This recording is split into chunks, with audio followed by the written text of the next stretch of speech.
Hey everyone, this is Cameron from Renegade Animation on renegadepopculture.com. If you like what we do, please give us a like, a rating, and a follow on Apple Podcasts and anywhere you listen to podcasts. We are everywhere. That way we can keep doing what we love, and that's tolerate the summer 2022 anime season. And now, on with the show. What's going on, guys? Welcome to another episode of Renegade Animation on the Renegade Pop Culture Podcast Network. My name is Mike. I'll be your host for this evening. Joining me, as always, is the animation guru himself, Cameron. Howdy, howdy. We've got Haley. Yo. We've got Teresa. Hey, everybody. And we've got anime. This is our second year doing the summer anime recap. And before we get into the meat of the discussion, I want to pose two questions.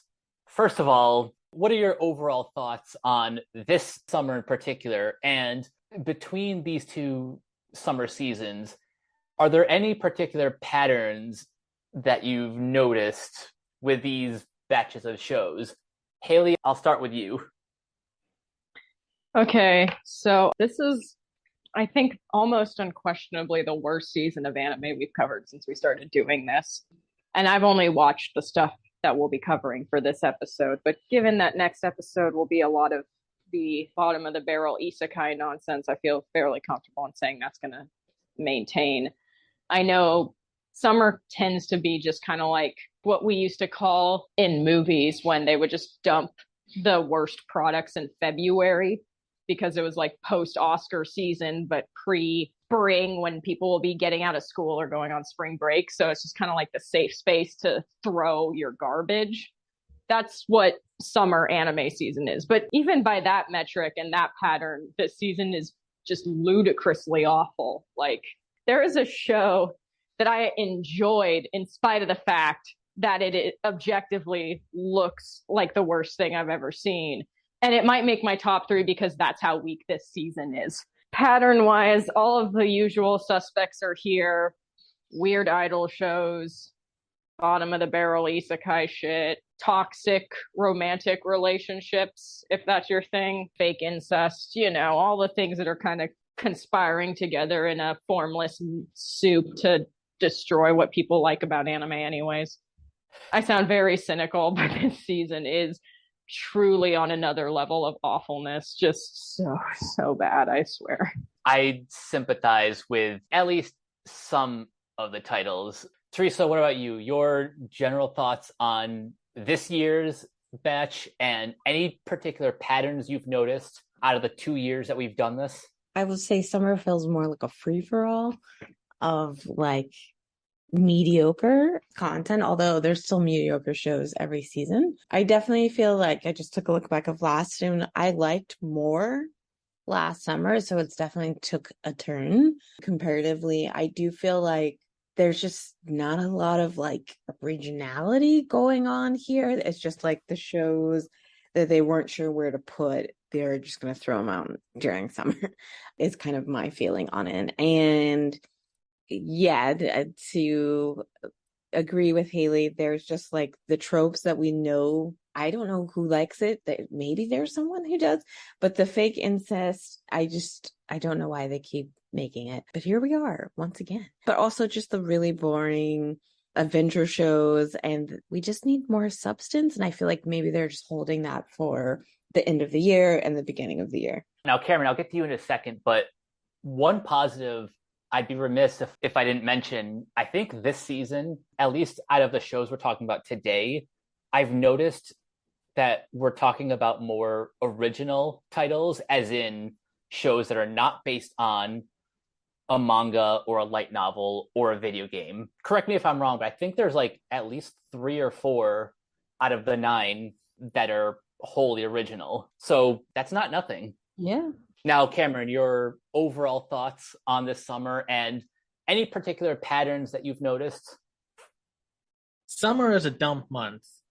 I mean, I don't know what else there is to say. Like, even when I started to finally get back into watching more anime back in 2020, summer just did not have the most interesting shows. They're very bottom of the barrel interests. And nobody is putting out their A game, with maybe a few exceptions where they're like, oh, hey, that was actually pretty good.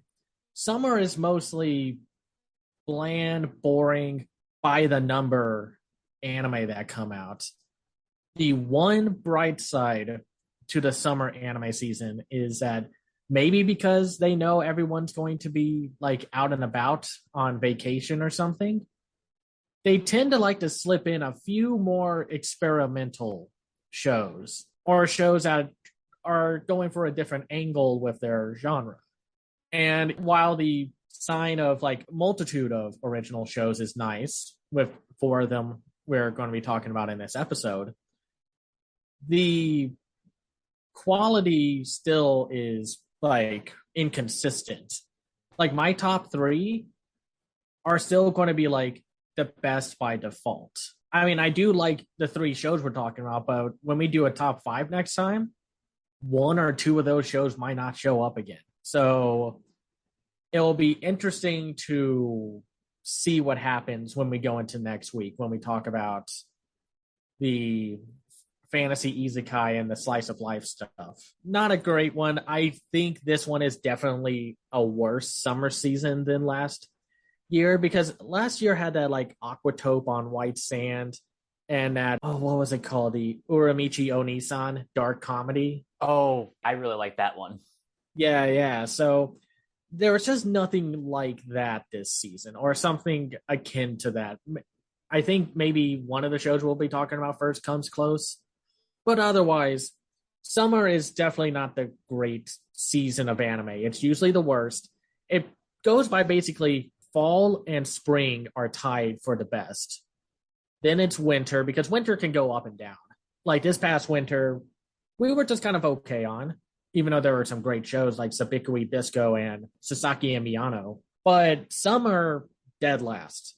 Every other year so far that we've been covering this, dead last. One thing I just realized as we were talking in terms of like trends and tropes too is that it's not the case, but almost everything we watched for this episode feels like it could be a spin-off of a mobile game. That's the level of storytelling of a lot of these shows, which is something that we see more and more in anime every season. But this one, there's a huge number of shows with just a massive cast and elements that make you think, oh, they're trying to make a mobile game out of this, or they're trying to make a multimedia project out of this, which is never usually a great sign. Right. Like already this year, Q, the voice acting anime, the game shut down. Ouch. And the greatest demon lord reincarnated as a nobody died on the vine. Well, the manga's ending, but you only hear about that essentially when the anime bombed. And considering how bad that anime was, that's saying something. I mean, they won't directly say it was because of the anime failing, but it's like read between the lines. Exactly. You guys pretty much said what we all kind of generally agree on, that summer is bottom of the barrel stuff. But to get a little bit personal, these are 2 of like the worst summers in my personal life that I've had in a while, and it really doesn't help when this is the stuff that we're going through. These shows would be terrible any time of the year, but it just kind of feels extra awful when you have other things going on. They're not doing it to spite you in a like you and I. They're just, it's just a coincidence, but right. Still, it doesn't feel pleasant. Nah, I was gonna say the weather's been so bad. If I had to pick an anime season that matched how shitty this weather is, it would be this one. Like just on that alone, like there's a lot to be said for the media you take in while you're having a bad time, and a lot of times it can like influence how you feel about that time in the future. And if this is what you're stuck watching, I would feel bad for you regardless. Mm-hmm. Right. I wonder, do they want to entertain? Like that's what I was thinking through a lot of shows when it's just like really boring, and I'm like, who did they think wanted to watch this? Like it should be uplifting or entertaining or something, and sometimes it's just neither. Feels like content for the sake of content. Like I try not to like throw that out there when it's not really applicable, because I know that's a really common criticism of a lot of streamers. But like there's no effort here. This really is, we need vaguely anime-like content. That's what a lot of this feels like. Right. Let's get started. We're going to start with the rom-com category with 3 shows.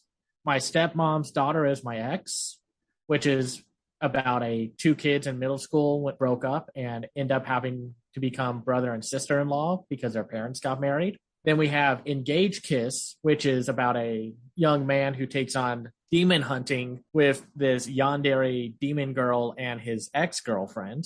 And then Call of the Night of a middle school boy who encounters a vampire one night. Are we ever going to get a year or a season where the rom-com anime are actually like consistently great across the board? We started this last summer season. We started with the rom-coms and they just weren't good. We're stuck with a pseudo incest anime that is trying to be like Kaguya-sama Love is War, which is, like one of the most acclaimed rom-com anime out there. We have Engage Kiss, which is bending its world over backwards to make you root for this, probably one of the most unlikable leads in anime this season. And to me, there's only like one truly great rom-com this season, and I don't think it's even better than like Aha Ren or Shikamori's Not Just a Cutie from last season. But it's better not just by default, but because it's actually interesting. Teresa, what did you think about this overall genre with these 3 shows? First, I'll say I feel like I'm always saying how much the rom-com suck, but I work at a romance bookstore. I love romance books, but these Same. ones not doing it. I will say that the one that's least rom-com like is of course the one that I like, Engage Kids, which is okay. I love me some demons. I love me some action, some killing of bad guys, mythology, some crazy backstory. All of this I love. And with a love triangle, okay, I'm in. But the fake incest, they're just nattering on. I almost want to just go back to when they liked each other and let's just make an anime about that. And then maybe their parents fall in love and that's how they met and they liked each other. Like that would be a better story than the story that we are left with. It's just them being 100% together and pretending to hate each other, but definitely hormones having, I can't even get into her hiding in a couch. I don't know how the physics of this works, but I'm thinking more about like the mechanics and the implications than like actually the plot that's happening. And that's not a good sign. They just keep disappointing me and I don't want to be disappointed. I did like Call of the Night. I don't know how I feel about the animation. Like, so every time I start to like it, I'm like, oh, I don't know if I really like this. That kid does not look 14. He looks way older. Why is the vampire naked? Not all vampires have to be naked, but I do love a vampire show, so I'd probably give it more episodes. But as a whole, as a genre for this season, it's just all over the place.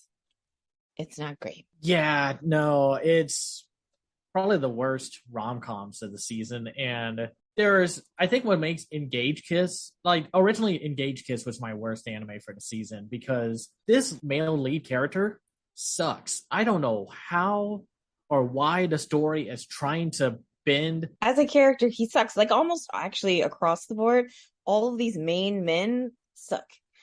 And I'm just like, why? For real.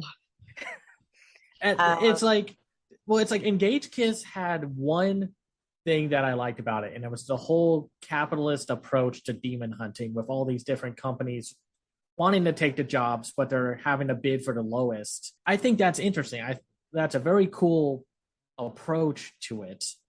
But the lead sucks, and he's constantly whining about not being able to pay for anything or eat. Kentaro from Golden Boy makes this free-spirited, odd-job-driven character look easy. And the ex-girlfriend is just supporting his deadbeat lifestyle because he doesn't want to get work when she knows better than this. It's an extremely unhealthy relationship dynamic that is being portrayed as funny and cute. Haley, what did you think about this overall genre this season? First of all, the word is stepsister. Stepsister, not stepmother's daughter.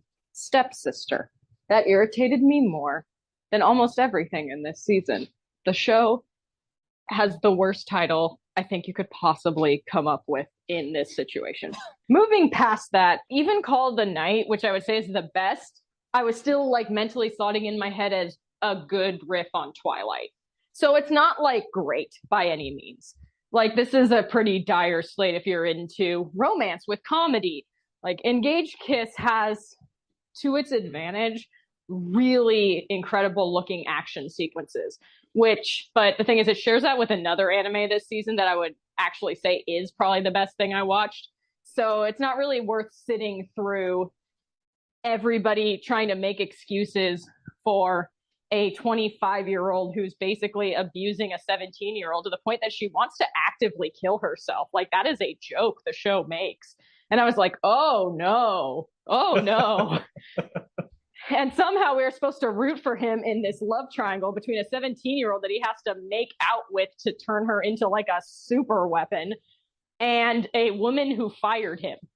Like, it's just red flags down the board. And same with my stepsister, whatever, the thing about the stepsister, which starts out, like, I think the first episode's actually pretty good. There's an interesting tension to it where it's basically just 20 minutes of a protracted argument between these two former lovers as everything kind of spools out in the plot. Like, we find out they're former lovers from middle school. Things ended badly in some way. Now they have to live together. And now they're just pushing each other's buttons in a weirdly nasty way, but in a way that's compelling. Like, it could have been a really schlocky, interesting show, kind of like maybe the good version of Domestic Girlfriend. But then the next episodes totally throw that out the window by making it the most anime fucking thing I've ever seen in my life.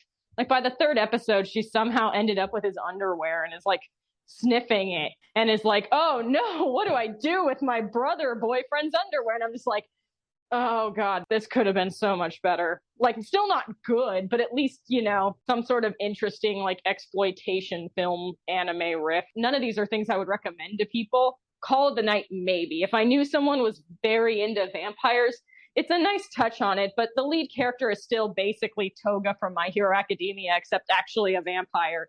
And the male lead is a wet blanket who doesn't go to school. It's better by virtue of the fact that it's in a season with like literal dumpster fires flailing past it. It's like, oh, cool, something with city pop aesthetics about the nighttime and vampires. Yeah, that'll stand out. And it's executed to the best it could probably be for, again, a decent Japanese Twilight riff. But none of these are exceptionally good.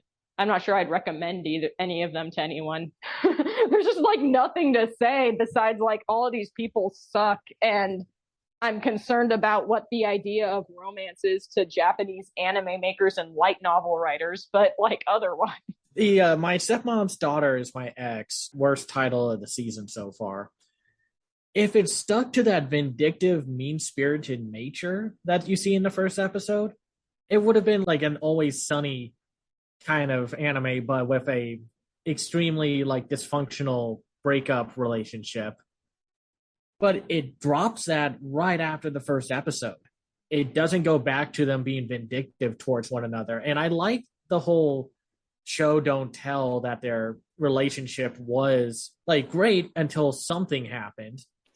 But they don't go into that, and then they over-explain what happens. And they walk it back pretty hard. I think it's like episode 3 where they're like, it ended up that we just drifted apart and we had nothing in common. I'm like, it sounded like someone straight up shanked someone with a protractor in the first episode. Like, something insane happened.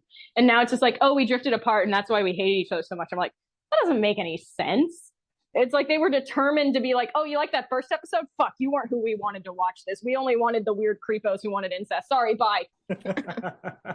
No, that's exactly it. Because then it just goes into like, you can say it's incest, but they're not blood related. And it's just like, dude, they're still brother and sister-in-law. It's still going to be creepy. Even the show is sometimes kind of pointing out the creepiness of it all. They have the best version of a non-copyright infringing McDonald's with Wiki D's. I don't know, for some reason that just made me laugh my head off when they were saying like, wow, you went on a date to Wiki D's. But yeah, no, it's frustrating. And the fact that some people are defending it because it's like, at least it's not a boilerplate rom-com. And it's like, being an incest rom-com is not the victory you think it is, buddy. It also, for anime, is a boilerplate rom-com. Like, all of these plots happened in Love, Hina. All of these plots happened in Ranma Half. Like, there isn't, it's cycling the drain of every stock anime plot. It is boilerplate. The only thing, I would even say the incest is boilerplate at this point, which is horrifying to say, but it is. The new thing was that they straight up hated each other and it looked like it was going to be a black comedy, and it's not. No, and then with Engage Kiss, like, yes, it has the capitalism commentary and, yeah, very striking action set pieces. But man, just that romance. And the world and the commentary they have is nothing interesting. We kind of know about it. It's like someone coming up to you to a party and talking to you when you're obviously not interested in talking with them. It's just a shame that A1 Pictures just kind of dumped a bunch of resources into this because it looks great, but nobody should be with this one guy. I think what I like about Call of the Night the most is that it's a middle schooler, yeah, but I also think he should be in high school, especially when you meet one of his friends. He's complacent in life, and I kind of vibe with that, especially with the extremely lo-fi atmosphere of this anime and how Creepy Nuts does both the opening and the ending, which are, to me, some of the best opening songs and ending songs of the season. And I just like his dynamic with the vampire girl. It's just interesting because they're going more with the focus on character development and character dynamics. And I want to see more of that. And maybe I am just being a little more optimistic about it because the rest of the season so far has just been meh. But I like this one. It's probably the one I would recommend the most out of the rom-com, but that's pretty much it. Mike, what about you? One thing I've noticed about at least 2 out of the 3 of these shows is a real lack of confidence in what could have made them great. For example, the first episode of the title with the worst grammar, it could have been, I still wouldn't have liked it, but it could have been an entertaining black comedy if it stayed as mean-spirited in that first episode. But like you guys said, then they over-explain what happened, and then they kind of walked back the mean-spiritedness. So you're shredding the one iota of potential and reducing the show to nothingness. Engage Kiss, personally, I thought like the actual hook, all of that commentary on like capitalist demon hunting industry, that could have been more interesting if it was in the foreground. But again, it's more of like window dressing, and the main focus is on probably one of the worst male protagonists we've seen, not necessarily since we started this podcast, but at the very least out of the shows we've watched this year, and certainly this season. I'm not into the love triangle at all between these 3. I wish the focus, again, was more on the stuff that's in the background. And as for Call of the Night, one of the reasons why I love the show as much as I do, aside from the fact that supernatural angle is a nice touch, I like the lighting and the design of the city at night, all of that's cool stuff. But really what it comes down to, as far as the character dynamics goes, it reminds me a lot of, what's the show from last year? Don't Tease Me, Nagatoro. The 2 main love interests have a lot in common, and I really like the dynamic of those 2 romantic leads. So if it's even half as good, then I will definitely continue watching Call of the Night. It's just refreshing that Call of the Night actually focuses on character development, because heaven freaking forbid you actually care about an anime for its characters and writing. Yeah, there's just not much else to talk about the rom-coms. Like, basically, if we were grading it, like, rom-coms would probably get like a D-. I'll go in the middle and say D. Like flat D. If you don't have Call of the Night in there, it's a definite F, but that kind of raises it to like a D, because that does have character development and plot. I like how they do actually call out the main character for not wanting to go to school, especially by episode 4. The human friend that he meets is like, hey, listen, I know that, hey, if you want to be a vampire, that's cool, but that shouldn't stop you from going to school. And I like that. And maybe it's just because we're still new to watching anime every season still, but I just like it when the show focuses on its characters. I don't know why that feels like such a... That's not crazy. Yeah, it's not. It sounds crazy. I feel like I'm taking crazy pills or something. No, I like the loneliness aspect as well. I thought that was like an interesting thing to like really focus on because they get real uncomfortable about how he thinks he has no friends and how they make a lot of jokes about it. But then they get like very tender where he's like, "Oh, actually, you did have a friend. You just didn't pay attention enough." And I thought that was kind of sweet. It's a little too slow. I feel like the pacing, especially the third episode, like they do like a song interlude, and I'm like, I guess you could do that, but like. And the song is good, but I'm just like, weren't we in the middle of a fight? And then we took a music break. What's happening? Right. I will say, even though Call of Night is very horny, I feel like this show handles its like topics of like sexualness and intimacy better than most shows in anime. I do kind of get a kick out of the whole fact when he like lowers the collar of his shirt. He's saying like, "Well, hey, if you want to drink some of my blood, like here you go." And she's like, "Oh my god, that's so lewd." Was he in the park, out in the open? Yeah, and they do that gag again in the fourth episode where he's just like, he's more like open and like happy to be like, "Oh my gosh, she loves me," and they do build upon that dynamic more where he's just like, "Here, I am ready for you," and she's just like, "Oh my gosh, you're being so indecent," even though he's just lowering the collar of his shirt to expose his neck, which is like the least sexy thing you can do. But anyway, yeah, I think that Call of the Night also has some promise in the area where episode 3, when you meet his actual friend Akira, and she says explicitly, "You became really popular, so I didn't really have a whole lot of time to talk to you." So I like the idea that our lead character is fairly unreliable in narrating his own life. Like, as we can see, he makes friends pretty easily. He befriended and is determined to fall in love with this vampire girl very quickly. Akira obviously still remembers him and remembers him fondly. And she's mentioning these unseen friends at school that, even though he hasn't been to school in a bit, are probably still there. So I think that of all the shows that we watched, this one has the most promise to develop into something truly great, I think, because there are really lovely scenes of like slow loneliness that's been covered. They're not presenting him as some sort of like fantasy 14-year-old who doesn't have to go to school and is now going to be a vampire and be awesome. He's probably lying or unintentionally obfuscating how popular or how many friends he really has. Like, there's very interesting things at play in that show. I'm just not a huge fan of the yandere blood drinker type. Like, it's just a lot of her character reminded me of Toga from My Hero Academia, a character I think might be even worse than Mineta in some ways. So I was just kind of like, I wish that the female lead in this was a little less standard. But there is a lot going on in that show beneath the surface. Yeah. Well, it's funny you say it's Toga because I was just like, isn't that just the same hairstyle that she has? It's literally the same character design. Except instead of like buns, she has like Swedish like ceremonial braid rings. Right. Let's go on to other, which is our shortest category with only 2 shows.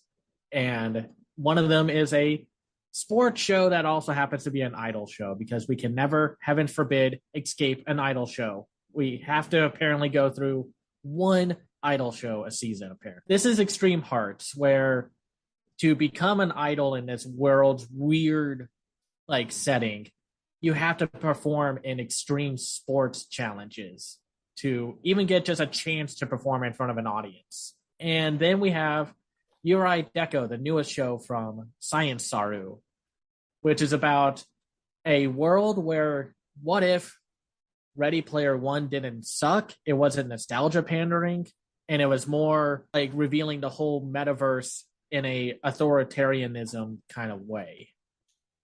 So, Haley, what did you think about the other categories for like Yurei Deco and Extreme Hearts? I thought Extreme Hearts was better than Yurei Deco. That's going to be my big controversial statement for this podcast. Extreme Hearts is one of the dumbest things I've ever seen in my life. It is relentlessly ridiculous. It's about a would-be idol who is dropped from her label and then finds out about Extreme Hearts sports competition that then allows you to be a star by performing. which basically kind of makes it sound like an unholy mix of PE class and show choir. But it's just so earnest in its stupidity. Like, everything about it, it's actually entertaining, which is in really short supply in this season. Like, Yurei Deku, I would say, is the anime that I disliked the most, that was the most technically quote unquote good. Like, Yurei Deku has everything that you would want in a show. It's lined up. The art is nice. It's very stylized. There's a clear plot that's leading to something deeper, commenting on things that are happening in our daily lives. But something about the way those are presented in the first 2 episodes, and I did not get around to the 3rd episode. I stupidly chose the 3rd episode of Extreme Hearts instead of Yurei Deku to finish before this. But by the time 2 episodes end, it feels almost like it wants to take a fully coolly approach to this metaverse instead of like honestly going all in and critiquing it. And I think a huge a part of that is because our lead character does not seem to want to critique the world she lives in at all. And she is annoying as shit. Like, I don't like her at all. She finds herself in the middle of this, like, she's trying to hunt down this guy, this phantom, so she can get more hearts in this world, and or love. And if you get love, that's like the social currency. That's the main currency of the world. That's how you are somebody, is having an amount of love. And love is shown everywhere, like over buildings, on top of people, like to see how much love they have. And these first 2 episodes, like, her main catchphrase is calling something lovely. And she says it at least 17 times an episode. And like, I get it, you know, you want to start the narrative with someone who's in that world, but then starts realizing something's wrong. But by episode 2, she should probably be, like, knowing what she's been going through, she should probably, like, be aware that the obsession with love might be a problem. Like, especially given what she witnesses with the not Peridot character, which Peridot was my least favorite character in Steven Universe. So seeing Peridot in an anime about the metaverse, I was like, oh boy, more of these motherfuckers. And she ends up meeting this like shadowy figure that camouflages themselves and doesn't have any love and kind of lives kind of a nomadic existence, it seems like, but can create their own realities. And in that reality, there's this very powerful, weird kind of overseer that is the Phantom, and they're very dangerous. And all our lead, and her name is Barry, by the way, all Barry can say is like, whoa, this is so cool, lovely, oh my God, what are you doing? It's like, Jesus Christ, girl, you've been alive in this world for long enough to know you're in danger. Like, there is a huge tone problem in Yurei Deku. Maybe that tone problem changes as you go forward in it. But for the first 2 episodes, I just found myself very, very frustrated that it presented this very interesting world and was doing absolutely nothing with it.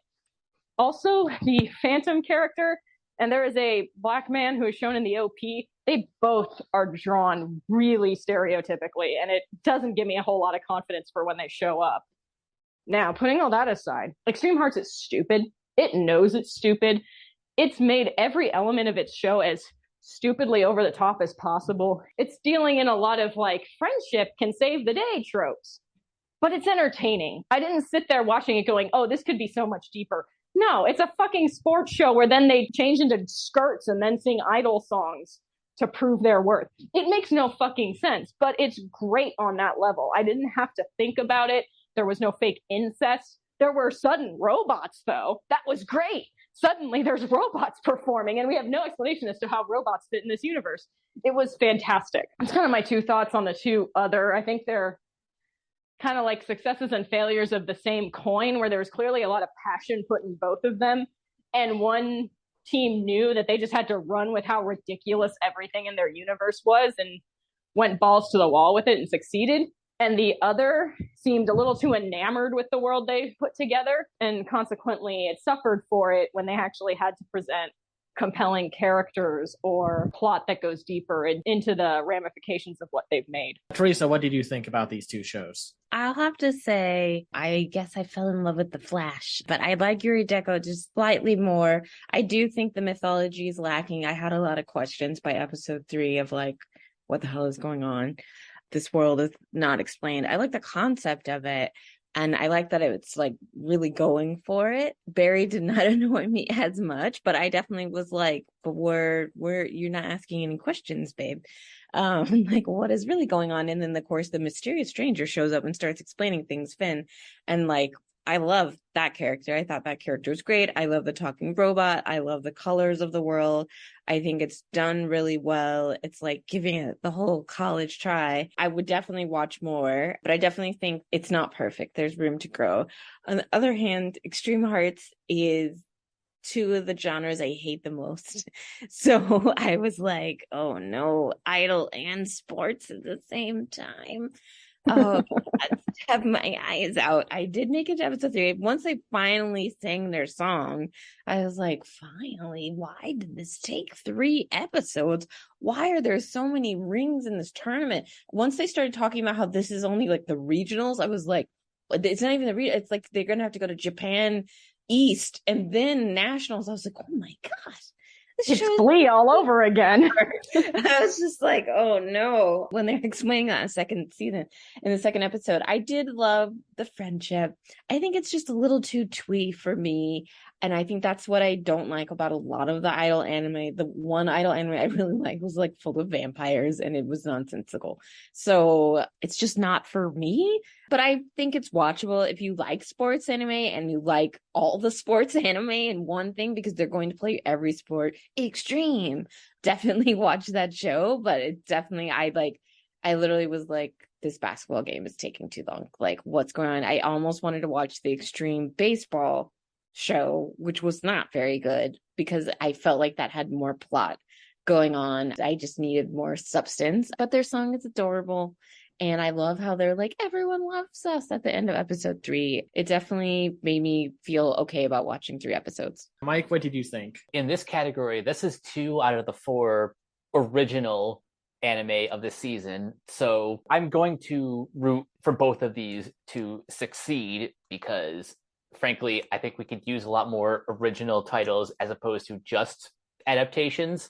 So both of them get a point for that. Out of the 2, the one that I like the most is Yuri Deco, just because I find the world a little bit more fascinating. There is a lot of interesting social commentary about, the metaverse and like the economy regarding hearts or love or whatever they call it. And by the 3rd episode, I got genuinely hooked into whatever the mystery is surrounding. They have some sort of commentary about fake news and perception versus reality. All of that stuff and also the fact that this is produced by Science Saru means I'm going to see this one through to the end. Extreme Hearts is a very silly concept combining sports and idol anime. I feel bad for sports anime fans who only like a specific sport because this one shoves all of them into 3 episodes when most shows would make an entire tournament arc, like 12 episodes, out of just what I understand is the regionals. It does kind of feel weird that all of that takes place in like a fourth of the time, but I do like the earnestness of it all. The characters all have like big ambitious dreams, and yeah, the song towards the end of episode 3 is nice. So yeah, if you're into sports, if you're into idols, if you just want to see something not based off a manga or light novel, then yeah, definitely give either of these 2 a watch. Extreme Hearts won me in the first episode, but then I was kind of like, I don't really care for it after the 3rd episode. It felt like it wanted to rush through so much of the sports stuff where I was thinking, maybe I was thinking too much about the whole sports and idol stuff combined.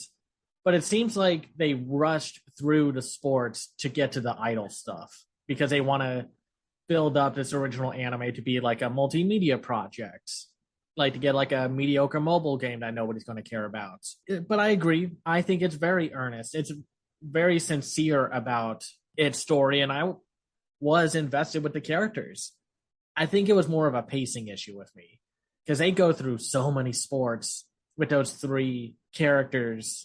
And we haven't even met like the 4th or 5th character of this idol group yet, which I was kind of amused by how they use these robot temporary players. We don't even know why they're there. They just show up in a van, and I think it's the baseball girl who's like, hey, I found some robots. And the lead girl's like, thank you for your gift of robots. And I was like, wait, hold up. You gave her a gift of an entire team of robots that play sports and sing. It's just funny because it just reminds me of because, right now the new Beavis and Butthead episode came out, and they were talking about that Spanish boy band. And I kept hearing Beavis's comments saying, like, there's usually, like, one of them's the smart one of them's the ugly one, and then there are 3 others.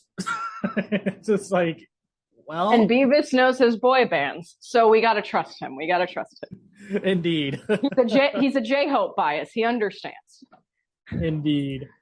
And for Yuri Deco, I watched up to the 5th episode.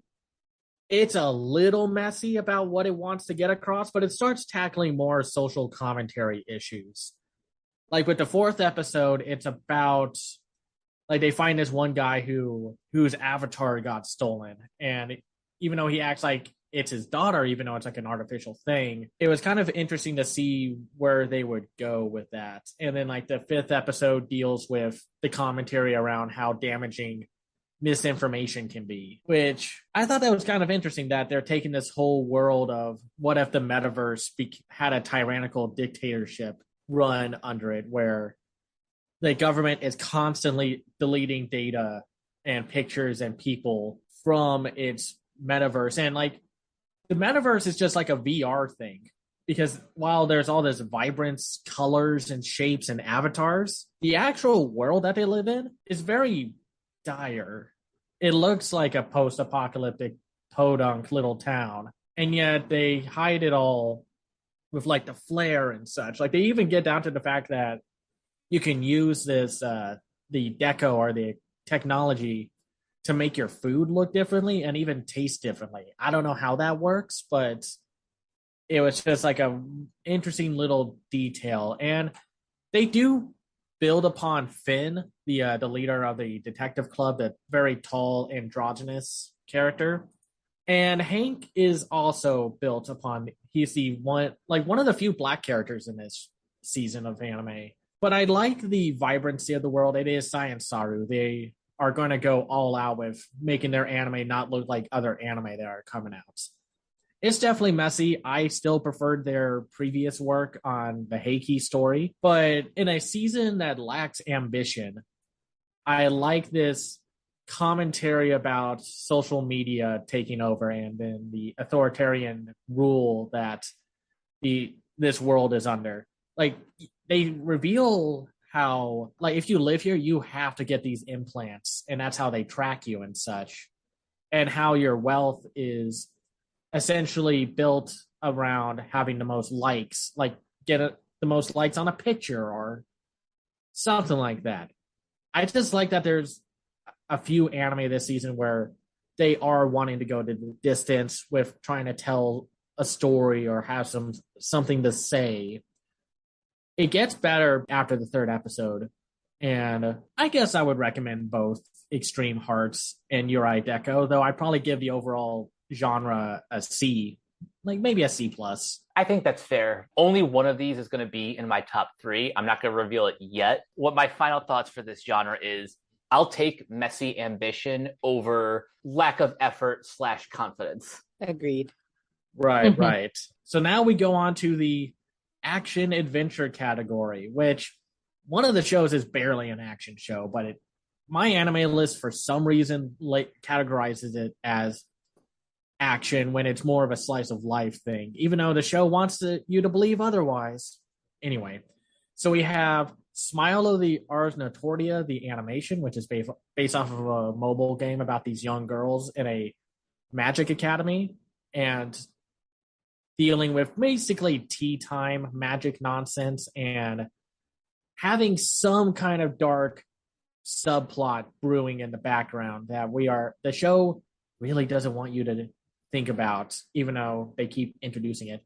Then we have Lucifer and the Biscuit Hammer, which is the original manga made by Satoshi Mizukami, who did Planet With from a few years ago. about a boy who encounters a young girl and a talking lizard, wanting to destroy this giant freaking hammer that could come down on the world and destroy it. We have Shine On, Bakumatsu Bad Boys, which is essentially Suicide Squad but with Ronin, with illustrations done by the author of Shaman King Hiroyuki Takei, and Licorice Recoil, another original anime that's starting to like get its multimedia stuff going with a new manga that's releasing, I think, recently or very soon, about a bunch of high school girls who are trained to be assassins to take care of problems on the down low. Let's get started with this. Smile of Ars Notoria is not an action show. I don't know why it's here. I don't know why my anime list labels it action. There's barely any action. That's like labeling Seeing Yesterday for me as a comedy. It is not a comedy. Teresa, what did you think about the action adventure category? It's a mixed bag. I started off, I was like, it's not so bad. And then I got to the other two shows and I was like, oh, not good. I will say that Smile or Ars Notoria, I was like, where's the magic? Where's the magic in the magic school? There's no action, there's no magic, and then there's just random death and blood. And I was just like, well, I don't even know how it's a mobile game. Like, I started thinking too hard about that while I was watching it, and then I was like, I don't actually care. I cared more about the strawberries they were picking and the little heat fairy in that one episode where they just kind of go off on an adventure. And then I was like, wait, there's no plot. They're just doing random shit. Doesn't make any sense. It bored me literally to tears, where I was just like, I cannot believe I have a whole nother episode. It was so hard for me to watch. I was just like, why is this happening? And then I watched Lucifer and the Biscuit Hammer and I was like, what is this budget Digimon, I don't know what's going on show? He keeps being literally, I think honestly he's the worst character in that show, Yuhi, because he gets a mission and he's like, I don't want it, I don't care if the world ends, like, who gives a shit? Keeps throwing a lizard out the window. First of all, don't throw the lizard out of the window. Just say, no, thank you, sir. I don't want to deal with your mission. I'm a coward. No, he just keeps throwing it away. And of course, keeps coming back. So I feel really bad. The girl is insane, who's the princess. Like, I was like, wait, excuse me, did I miss something in the first episode? She's like, I want to destroy the world first. So I'm going to not let this biscuit hammer do it. Also, what is a biscuit hammer? I was like, is this some bad translation? I was like, I don't know where they got that from. It looks like a judge's gavel. So I was just like, I'm just going to go with it. I was captivated, but for all the wrong reasons. I thought the other two were excellent in comparison. Samurai, Ronin, like Suicide Squad, I'm all here for it. I love Samurai. I love how they are introducing characters, focusing on it. I know that at first I was like, this is a lot of characters. I'm not going to remember it, but it's okay. They reintroduce you to them. They give you little backstories. They go at a great pace. I thought the tone was good. The main commander is a little questionable. I'm putting that in air quotes about commanding anything, but he's giving it a whole, I have a revenge story and I'm going to try. Licorice Recoil, I didn't quite understand the title until they started talking about Candy, and I was like, oh, okay. I'm there. I love the mythology. I love how they're badass assassin girls. One has no empathy or emotion, really. She's dealing with that. I liked her little arc. I definitely watch more, but definitely in good conscience, I can only recommend 2 out of the 4 of these. Alrighty, Haley, what did you think about this genre? Okay, I agree with the term mixed bag, and it's like the most mixed of mixed bags, because I think you get a little bit of everything in this. Like, I agree that Licorice Recoil is the best of them. I think that's probably the best show of all of these, personally. Like, it's got really solid world building. It kind of gives me the commentary and underlying conspiracy plotting that I wish had been more of a part of Yurei Deco, because there's a definite undertone to all of this that the organization creating these teen assassins is probably not on the up and up, which I know that's really shocking to think about, that someone making teen assassins might not be a good person.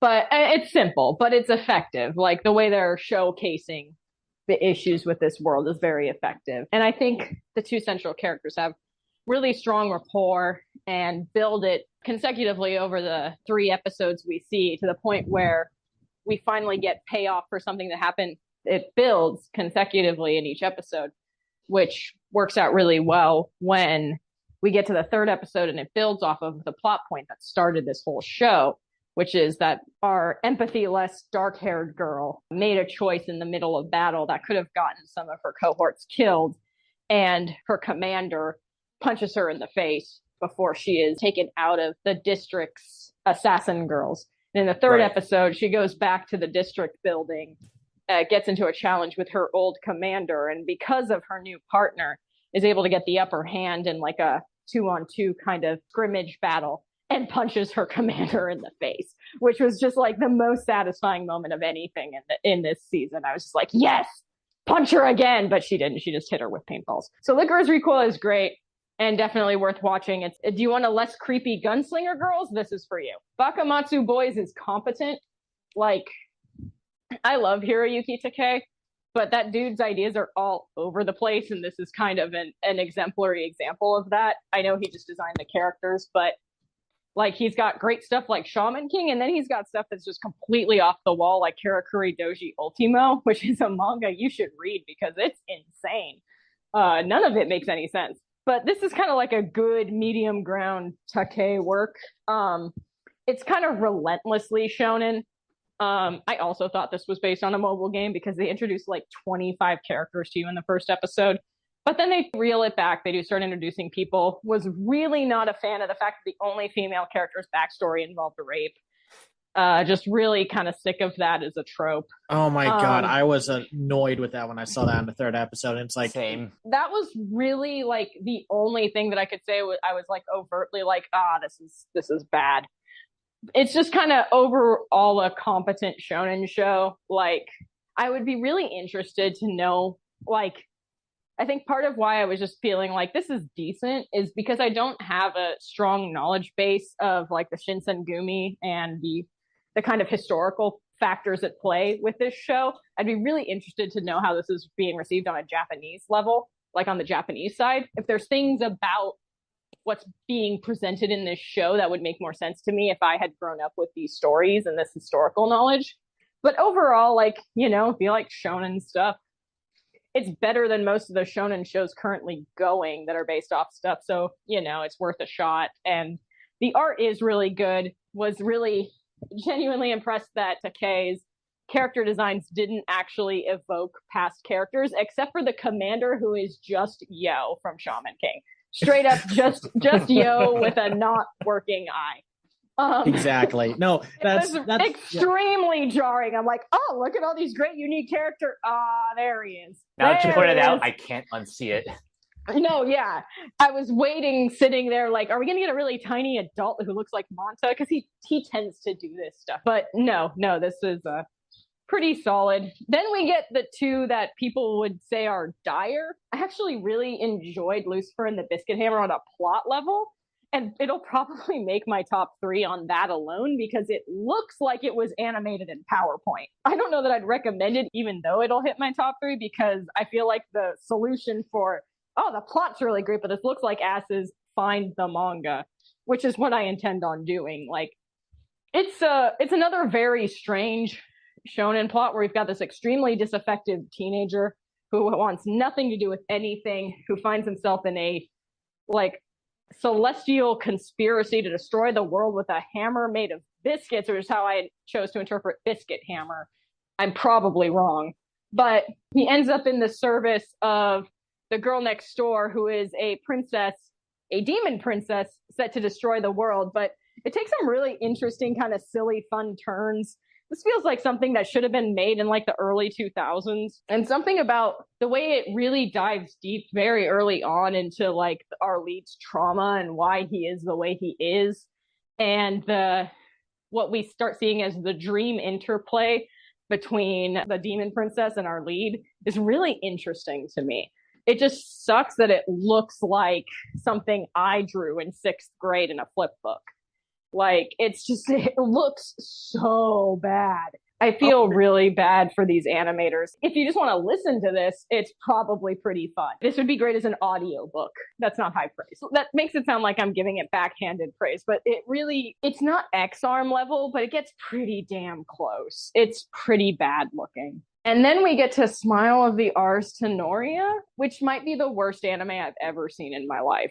Like, we're going to talk about things in the next episode that I find morally repugnant, but my judging values are always that competence should be valued over whatever you find morally distasteful about a show.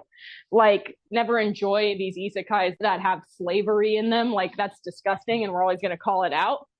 But if it's competently animated and competently written and has the central conceit of slavery, to me, it's going to be very slightly better than the show that's completely incompetent and has no idea what it's doing.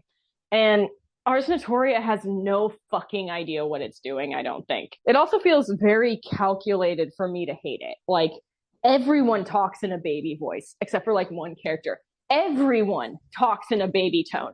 It is excruciating. I hate cute girls doing cute things shows anyway. And this is 90% cute girls who talk in baby voices and look like they were scientifically designed in a lab for creepers to buy statues of for 25 minutes an episode.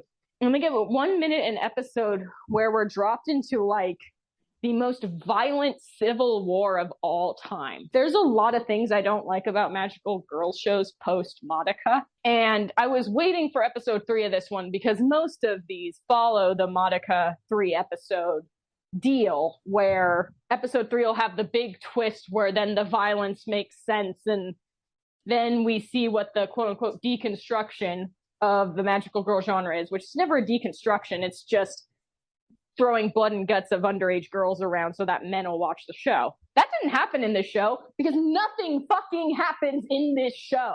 Nothing. It's excruciating. It looks okay sometimes, but it's like, then you start noticing the girls' eyes are drifting off their faces. It's just really, really bad. Like Teresa said, it was boring. It's excruciatingly boring. It's infantilizing. It's insulting to people, to my intelligence, honestly. It reminds me a lot of Combatants Will Be Dispatched, where just everything fails on every level. Like, no compelling storytelling. Like Teresa said, where's the magic in the magic school? Like, no characterization. Plot is terrible. No idea why we're getting these very sudden, like, bouts of extreme violence of all men seeming to fight people in another world. And I can't state this enough, but like, magical girl shows didn't need to be deconstructed to begin with. Like, Sailor Moon is a dark fucking show. Cardcaptor Sakura gets very dark. And I know a lot of people loved Madoka. I love Madoka. I think Madoka is a very well done piece of anime and filmmaking. It's the show, at least. Mm-hmm. But since Madoka, we've had shows like this come out about once a year, where we get a bunch of cute girls, and the whole point is to traumatize them so that men will enjoy magical girl shows. And it's bullshit. This one doesn't even have the decency of traumatizing the girls for us. It's just like, hey, did you like Super Cub? What if we took away the motorbike and made that character 5 characters? It's like, no, this is bullshit. Like, it's filler masquerading as a magical girl show. And it's a dark magical girl show. Like, of all of the post-Madoka magical girl shows, and I've watched a ton of these stupid fucking shows, outside of Magical Girl Site, which I think is one of the only things I'd say is more morally repugnant than anything I've ever seen, to the point where I would judge it as worse than something that's just incompetent. This is the worst one I've ever seen. And I think we're going to cover, again, isekai shows about slavery. We just talked about a show where a 25-year-old was taking advantage of a 17-year-old to the point where she wanted to kill herself. And no, this is one of the worst anime ever made. Alrighty. I have feelings. Mike, what did you think? So one of these shows I would describe as the durian of the bunch, in that it looks not well done. The monster designs look all sorts of wrong. And yet the story is actually something I could get behind. Of course, I am talking about Lucifer and the Biscuit Hammer. a story that doesn't make a whole lot of sense, but I can kind of see where potential lies. Too bad it looks but ugly. The coloring it looks like a washed out blanket. I already said how weird and unpleasant the monster designs are. I think it was the first episode where in our group chat, I saw like the fish looking guy. I'm like, you gotta be fucking kidding me. That was my honest response to the first monster that they have to fight, and they don't get better from there. I like the cast of the English dub, particularly Kent Williams as the voice, like the Lizard Knight. You know, the rest of the English cast does a fine enough job. Probably not the best recording quality, but I'm sure that can be ironed out in future episodes. I don't know if I can recommend this, and maybe the manga is better and looks less chaotic. We'll have to see. Smile of Ars Notoria, the animation. We've kind of beat this dead horse already, but I do not understand for the life of me why my anime list put this in the action category, where other than like a few 5-second non sequiturs that don't even share the same art style, where's the action? This has literally no redeeming qualities. There's no magic in the Magic Academy. The characters do not have brains or personalities. No amount of dub bias can save this show. It is one that I do not recommend to anyone, not even those who enjoy cute girls doing cute things. This show single-handedly knocks this down to, at best, a C+, because the other two shows, I think, are awesome. The least good of the two good ones, Shine On Bakumatsu Bad Boys, does have a problem with the usual shonen tropes, particularly our main protagonist, who so hell-bent on revenge, yet he's kind of bound by Naruto syndrome. And if you're familiar with the shonen genre, then you've seen this character a million times before. But I do like the concept. I do love the stylized animation. I like how this motley crew of Ronin come together. And I also think the background music during the action sequences is just really cool. But far and away, the best of the bunch is Licorice Recoil. It's not necessarily breaking any new ground. It's just, for lack of a better term, executed really well. Characters are all engaging. The plot and all the political conspiracies going on are all... There's just fascinating stuff in all of this. So Licorice Recoil is the one I would definitely recommend out of this bunch. Yeah, I don't have much else to add with the action adventure category. There is just nothing to Smiles of Ars Notoria. Like, I even looked up the mobile game, and it's just one of those idle RPGs where you just get into a battle and you just tap the screen every once in a while to do something. And we don't even have the game. So what's the point of giving us the anime when the US has no way to access the game unless you're going to like import it or emulate it somehow? It's one of those things where it's like, there are actually like a few anime that do not get brought over here. Like, for some reason, we do not have much in terms of Shin-chan stuff, even though Shin-chan is a much more popular and well-known anime. It might have not have done well when it got brought over to the US, but more people know about it now. They literally released a Switch game recently where it's based off of the franchise, and it's supposed to be really good. So why do we keep getting these anime based off of video games when we're not going to get those video games? Like, if this show was just magic tea ceremony stuff, fine. It would have been boring and not a good version of it. Like, seriously, Naoko Yamada and Kyo Annie do this cute girls doing cute things because they keep doing ones that people keep remembering and liking and like being extremely fond of. I don't know what they do. I mean, besides, have good characters, but, what are the odds of every anime person realizing that? But it's just really boring. I sat through 5 episodes of Smile, and it was boring. Just way too slow for its own good. Extremely tedious to go through, and everyone speaks in a very high voice. And there's just nothing to it that I couldn't get. Like, if I wanted to watch a laid-back slice of life show, there are way too many good ones out there to not go back to? Like that one from the previous season, where the guy returns to the sweet shop that his grandparents run. Oh, that's a good one. I'd rather go back to that than watch more Smile, or be patient enough to find out when the hyper-violence blends with the cuteness aspect. And I don't care that this show looks good. Cute anime girls are going to be a given with anime. You can't just be like, well, that's your bullet point. No, you got to go past the bullet points. It's frustrating to sit through, and I don't know how or why we got this one. With Lucifer and the Biscuit Hammer, I do like its absurdity with its story. I loved the Lizard Knight saying, like, I will give you any wish, main character. I forgot your name. Like, just tell me what you want. And the main character just goes like, I want you to buzz off, creepy talking lizard. And there's a point here and there where I was laughing. But man, Nas is not a good or well-run animation studio. They are behind the infamous My Sister, My Writer anime from way back in 2018. My God, really? Yeah, that's the same studio. This all makes so much more sense. For a quick catch-up, My Sister, My Writer was well known among the whole anime industry of the people who are working on it, sliding in little messages of how miserable of a production it was.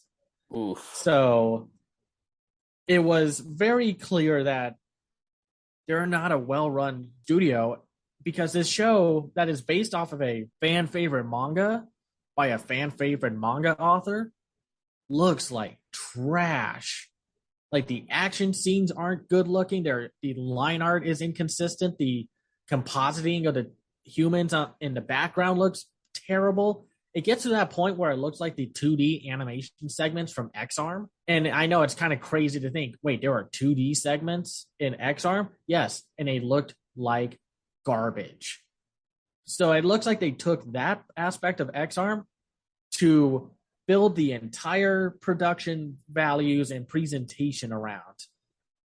It's saved by the main characters being a little more interesting by the third episode, and I definitely would like to see what happens. But it is one of those few times where I'm like, I think I'll just read the manga. Who knows? Maybe 20 years down the line, we'll get a proper anime adaptation of this where it doesn't look like complete garbage. The writing is like the only thing that's keeping it above Smile of Ars Notoria as the worst of the action adventure category. Just a failure on almost every single front. With Shine On Bakumatsu Bad Boys, I was enjoying it up until the second and third episode. Just to a few little details. I like all the different characters. I love like to have a priest character. I love the creepy doctor guy. And I kind of love that the creepy doctor guy is actually a good guy, or at least for right now, as far as we know. And then, yes, we do get like the cool-headed blue guy. And then we got the older guy, and then the big heavyset guy whose only personality is food. I definitely want to see more of how they expand on some of these other characters. I liked the female character, and to a degree I still do, because she's portrayed as like one of the most competent people in the group, while everyone else kind of want to just mess around or bug her off. She's considered the best swordsman of the group. But man, did they have to give the one female character backstory of attempted assault.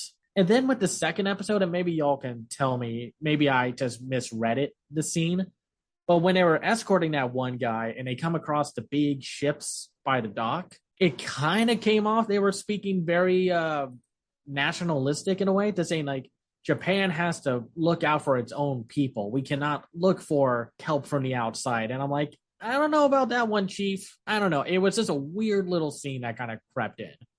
That was one of the reasons I wanted to kind of know maybe like more historical context. Same. Because there's a film that came out last year, the US last year, that called The Great War of Archimedes. Yeah. Which kind of played with similar ideas, but ended up falling really hard on the commentary that none of these military achievements should have been attempted in World War II. So there's a part of me that's like, is this like ironic?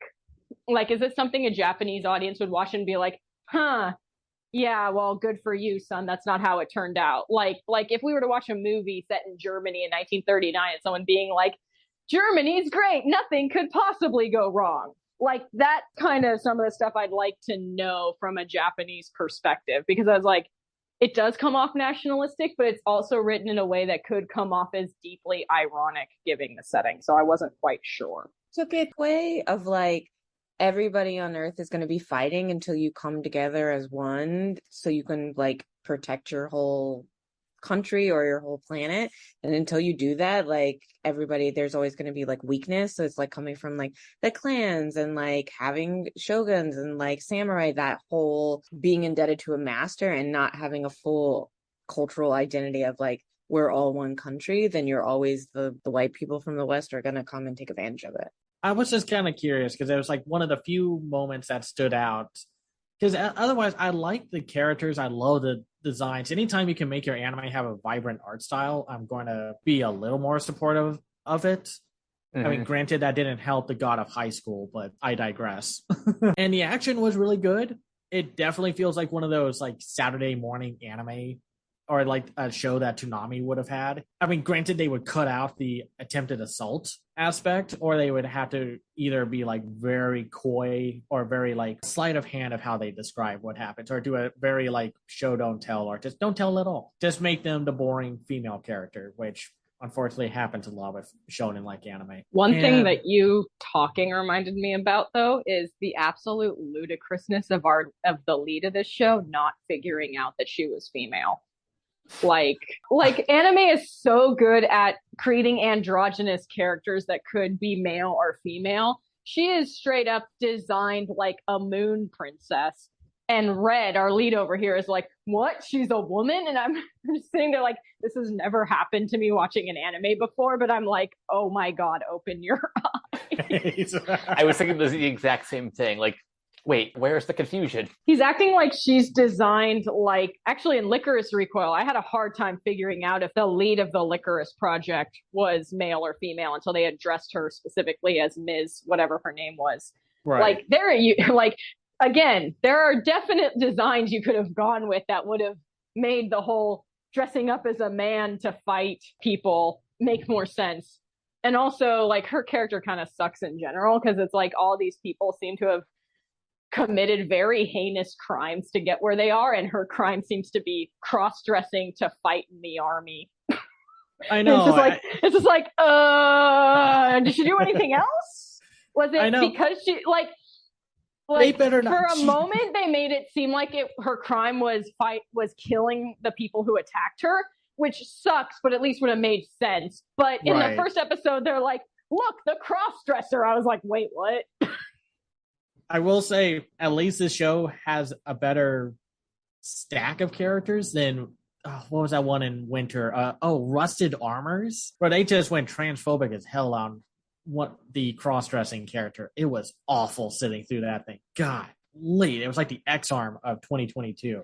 Like, good lord. Yeah, it's even more jarring when you get in episode 3 an extremely competent cross-dresser and assassin who shows up, who is probably the best character we've seen so far in this show. And it's handled extremely well, but then it just kind of highlights, how did anyone buy that our female lead was a man? Like, it just doesn't make any fucking sense at all. No. And the action was very cool, and I loved, like, the fight with the blue-haired one fighting against, like, one of those assassins. That he was a part of that group and such, and how that assassin had just, like, a very quiet voice. Like, it was very creepy, and I love the design work. For whatever else, the designs for the show are great. And for Licorice Recoil, it was just basically anime girls via John Wick. Or at least that's what I kind of picked up from it.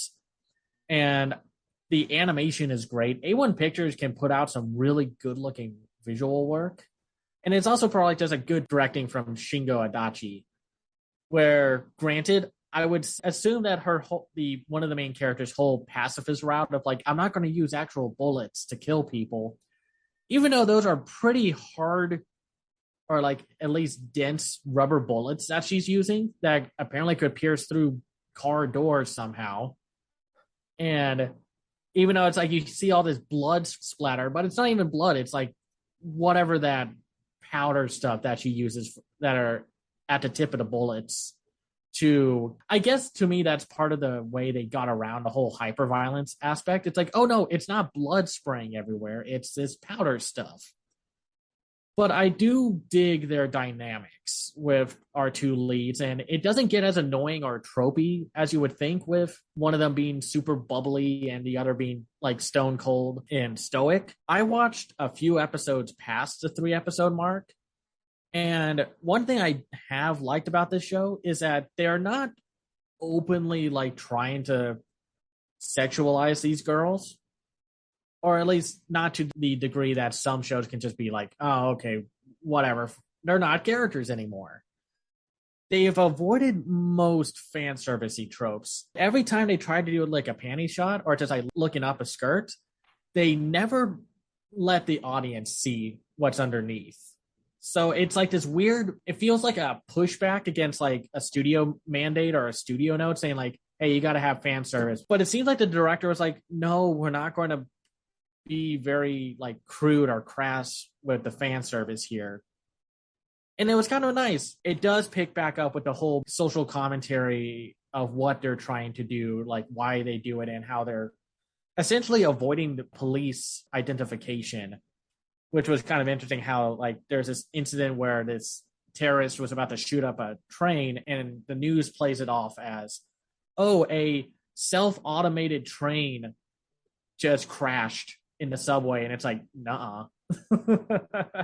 But they are like introducing plot beats of like the police are starting to slowly find out what's going on, and these John Wick high school girls are definitely not all invincible. The last episode I watched ended on a very dark note of like the bad guys sort of catching on with these assassin girls. It's just a fun show. I am deeply worried about how it's going to balance out its complex storyline that's going on underneath it. But it is a fun show. The action's stellar. The animation is good. The characters are likable. I wasn't really expecting this one to be one of my favorites, but for now, it is. Same. I was like, oh, here we go. And then I was like, oh, I like it. It's just interesting. And I'm just glad that this show wants to actually commit to its world, because too many times it seems like anime tends to like give you the elevator pitch within the first episode and then just go back to doing every mundane anime trope. Like we talked about this already, but to see an anime that like commit to what it wants to do, it's just nice. And it shouldn't be the rare exception, but it is. In general, I think I'd give like maybe the action adventure category, I guess a C, because two of the shows are technically not great. One of them is awful. The other one just has solid enough writing to not be on the bottom. Only one of them is the best of the bunch. So I'll definitely be curious to see where we go with this next batch of shows. I'm definitely not looking forward to the izakais. I'm going to get those done right out of the gate because I can't take any more middling izakais. I'm in the same boat. I have to just barrel through the izakais because there's too many of them. And just from what I've heard about Harem's Labyrinth, that's the one I'm looking forward to the absolute least. But we'll get to that when we get to that. It's almost as boring as Ars Tenoria. Yeah, it almost. is. There's a tease for the next episode. We're going to talk about how boring most isekai are. Like usual, it's clockwork. So what would y'all say are your 3 favorites so far? Even if like they are your favorite by default, that they just pissed you off the least. Teresa, you go first. Call of the Night, Engage Kiss, and Licorice Recoil. Haley, what are your top 3 for right now? I'd say Licorice Recoil, Extreme Hearts, and Asterisk Lucifer and the Biscuit Hammer. Asterisk is for maybe just read the manga. If you're like, I don't want to watch jank, then Call of the Night. All right. Mike, what about you? Licorice Recoil, Yuri Deco, and Call of the Night. Order is irrelevant. These are just the 3 shows from each genre that I'd recommend. I would say my favorite show of the season so far is Call of the Night, just because it goes more into the characters than most shows are ever going to do. I think my second one would be Yuri Deco. I just love Science Saru, and I think they're going somewhere with the commentary, so I'm hoping for the best. And then Licorice Recoil, just for being something that sounds like the most anime thing ever, but executing it in a way that's like surprisingly refreshing. Yeah, so not a great start. I definitely would argue that this is a worse season so far. I mean, I don't know. I guess like we'd have to go back and think like, well, our next batch of episodes and Smile of Ars Notoria worse than Ichizen Deities that came out last summer season, but we'll get to that when we get to that. Oh my god, I forgot that show existed. Oh my god.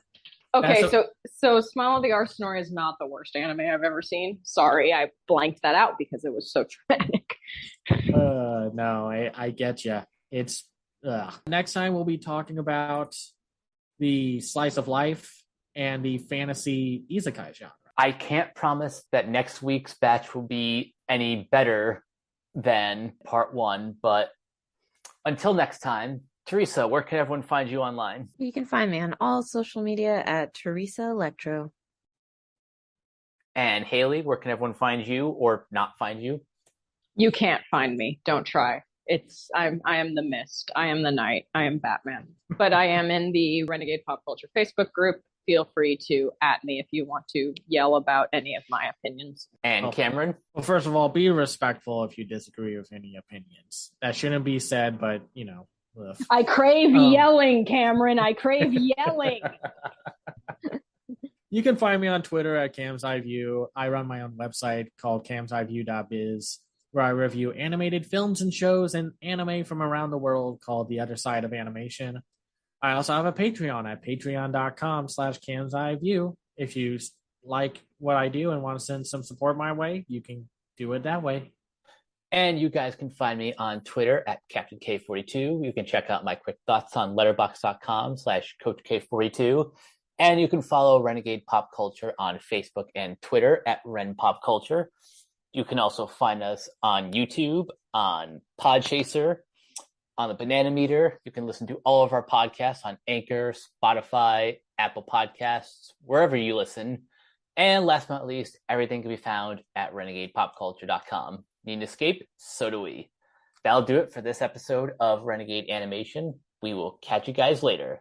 Peace out.